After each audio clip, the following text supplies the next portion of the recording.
What happens when unstoppable aggression meets unbreakable experience inside the most dangerous striking arena in the world? What happens when a fearless Mexican warrior steps into the fire against a living Muay Thai legend on a night charged with pride, history, and destiny? On a stage illuminated by bright lights in Bangkok and fueled by the spirit of Cinco de Mayo, two fighters prepared to collide in a battle that promised violence, heart, and legacy. One entered hungry to shock the world. The other entered to remind the world exactly why he is feared. Fighting out of the blue corner, representing Mexico with pride and warrior spirit, was Edgar Tabares.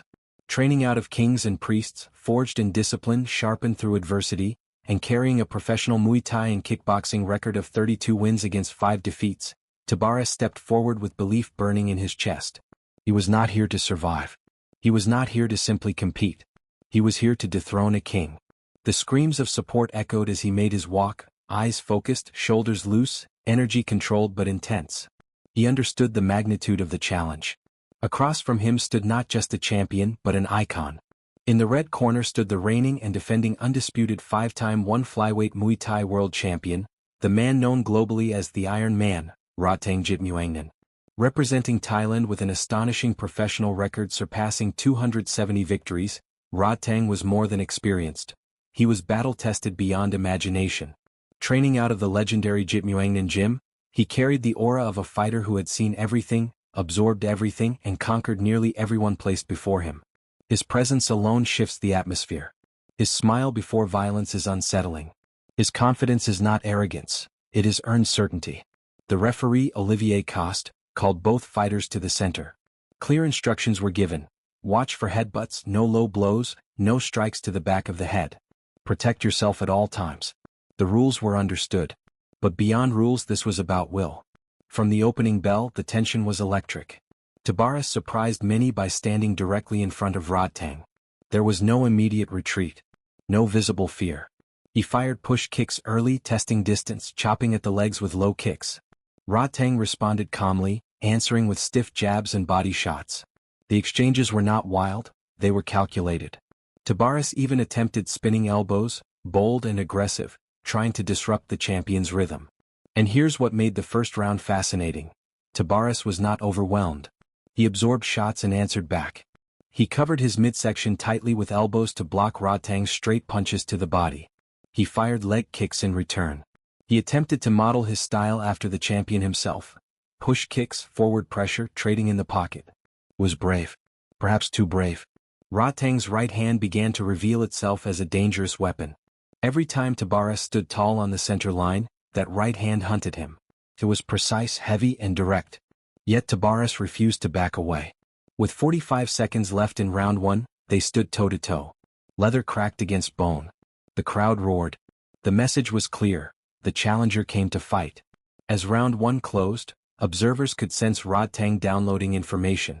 He was reading reactions. He was noticing patterns. The spinning elbow attempt had been thrown more than once. The push kick was used frequently. Data was being collected.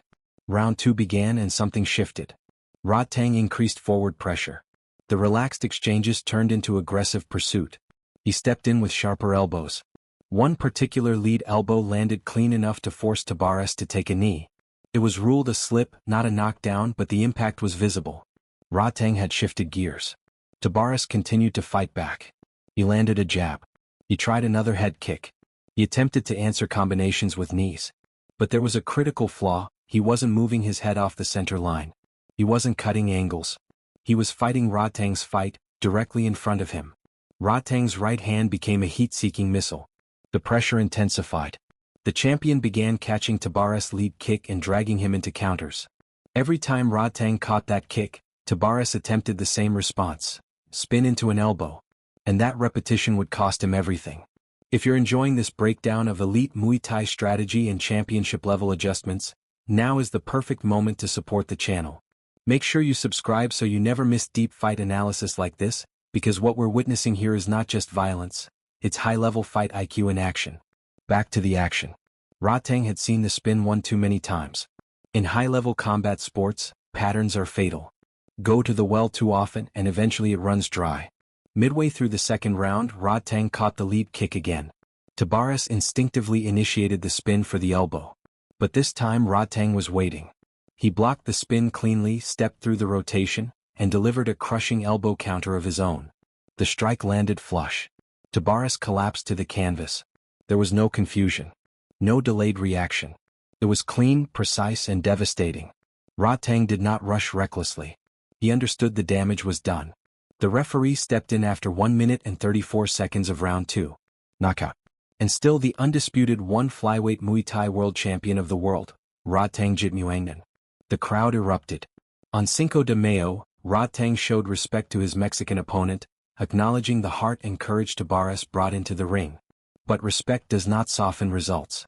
This was the story of experience overpowering ambition. Of adaptation defeating repetition. The replay told the entire narrative. Catch the kick. Drag the body. Anticipate the spin. Block the elbow. Counter with precision. And the fight. That knockout earned Rodtang a $100,000 bonus. But beyond money, it reinforced something greater. His ability to make real-time adjustments. Many fighters rely on toughness. Rodtang combines toughness with intelligence. That is what makes him dangerous. For Tabares, this was not failure. It was a lesson delivered at the highest level of Muay Thai. He showed heart. He showed courage. He proved he belonged on a world stage. But against a champion who has over 270 professional fights, small tactical mistakes are amplified. This match highlighted the beauty of elite Muay Thai. Rhythm, timing, punishment, adaptation. It showed how patterns become readable. It demonstrated why variation is critical. It reminded everyone why Rodtang remains one of the most feared strikers in combat sports today. And the Iron Man soaked it all in. The noise. The lights. The victory. Another number added to an already legendary record. If you enjoyed this full fight breakdown and storytelling experience, don't forget to like this video, share it with fellow fight fans, subscribe to the channel for more elite combat sports content, and comment below. Do you think anyone at Flyweight can dethrone Rodtang, or is his reign far from over? The war continues. The king still stands. The arena was still vibrating long after the official announcement echoed through the speakers. The energy did not fade with the knockout. It intensified. The camera zoomed in on the face of Rodtang Jitmuangnon as he stood in the center of the ring, gloves raised, chest rising and falling steadily, barely marked by the battle he had just finished. This was not chaos to him. This was routine. This was mastery in motion. As the referee, Olivier Coste, held up Rodtang's hand, the message to the Muay Thai world became even louder. The throne was still occupied and the king had no intention of stepping down. Fighters across divisions watching from backstage understood something critical in that moment. It wasn't just that Rodtang had won. It was how he won. Calm under pressure. Adjusting mid-fight. Identifying patterns. Punishing repetition. That is championship DNA. Edgar Tabares, to his credit, slowly rose to his feet with assistance.